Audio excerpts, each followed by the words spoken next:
Kilalanin si Representative Yeda Romualdez, ang asawa ni Martin Romualdez. May lahing Norwegian si Yeda Marie Tidelsvid Romualdez ay ipinanganak sa Cebu. Pamangkin siya ng beauty queen actress na si Pilar Pilapil, kaya naman hindi nakapagtataka na tinahak din niya ang pageantry bilang kinatawan ng Pilipinas sa Miss International 1996 kung saan siya ay pumasok sa top 15.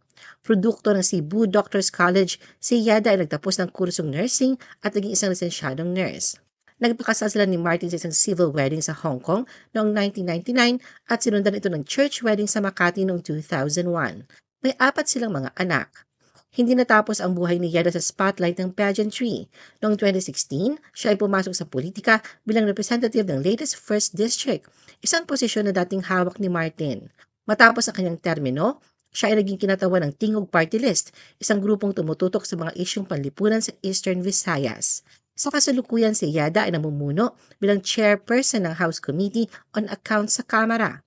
Sa ilalim ng kanyang pamumuno, siya ay nangangasiwa sa financial operations ng mababang kapulungan kabilang ang budget ng mga kongresista, empleyado at internal expenses ng institusyon.